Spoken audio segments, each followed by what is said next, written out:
I get it, you've spent hours scrolling through glossy photos of espresso machines that promise café-level shots, only to end up with a lukewarm cup that tastes more like burnt water. It's frustrating because the listings make everything look perfect, but the reality in a tiny kitchen can be a whole different story. That's why I'm breaking down the Rancilio Silvia Espresso machine paired with the Eureka Mignon Notte grinder, so you can decide whether this bundle actually saves you from the usual disappointment. Link is in the description if you want to check the product details on Amazon. First off, let's talk about the kind of person who reaches for this combo. If you're a coffee enthusiast who's finally ready to move past the single-serve pod machines and you have the patience to learn a bit of espresso science, the Silvia Notte bundle is built for you. It isn't aimed at someone who just wants a push-button one-tap solution. The Silvia is a single-boiler, manually operated machine that demands you understand grind size, tamp pressure, and temperature stability. The Notte grinder, while incredibly precise with its stepless adjustment, also expects you to dial in your dose by feel. So, if you love the ritual of pulling a shot, tweaking variables, and hearing that satisfying hissing sound as the pump builds pressure, you'll feel right at home. On the flip side, if you're looking for a set-and-forget espresso maker that can spit out a perfect latte in under a minute with no learning curve, you'll probably skip this bundle. The Silvia's brass boiler, though celebrated for its durability, takes about 8 to 10 minutes to heat up to brewing temperature, and you have to wait for the temperature to stabilize after each shot.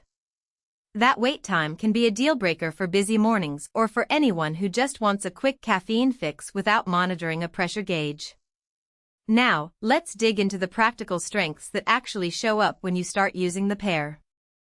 The first thing I noticed is how the stainless steel body of the Silvia feels solid on the countertop. After a few weeks of daily use, the machine hasn't shown any wobble or loosening of the portafilter holder, which is a common complaint with cheaper entry-level models.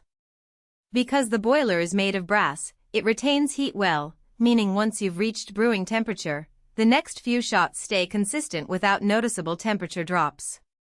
The Notte grinder shines in a different way.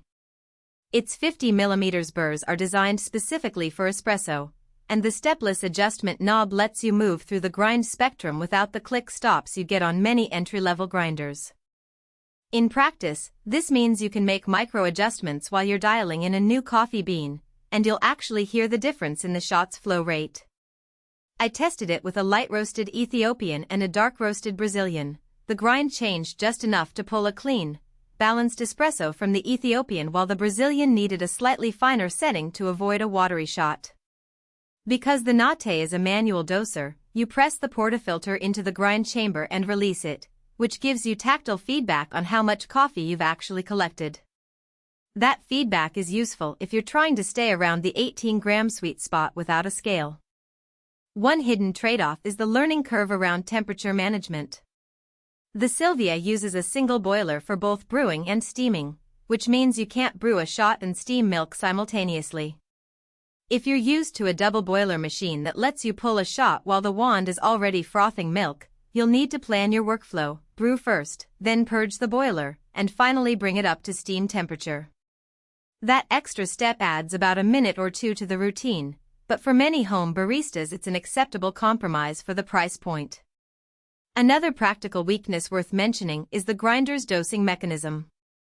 Because the Notte doesn't have an electronic timer or a built-in scale, you're relying on the consistency of your hand press. In my experience, if you're grinding for multiple drinks in a row, the amount you collect can drift by a gram or two, which can translate to a noticeably different extraction. The workaround is to invest in a small digital scale and weigh each dose, but that adds an extra piece of equipment and a bit more time to the process. If you're okay with that extra step, the grind quality is still top-notch. If not, you might prefer a grinder with programmed dosing. Let's look at day-to-day usability. I set the Silvia on a modest kitchen counter, plugged it into a standard 120V outlet, and started using it for my morning routine. The machine's pressure gauge is easy to read, and once you reach the 9-bar sweet spot, the pump maintains it without fluctuation. The steam wand, while not as powerful as a commercial model, can still produce enough microfoam for a decent latte if you give it a few seconds to heat up. The Notte sits right next to the machine, and its compact footprint means it won't dominate your countertop. The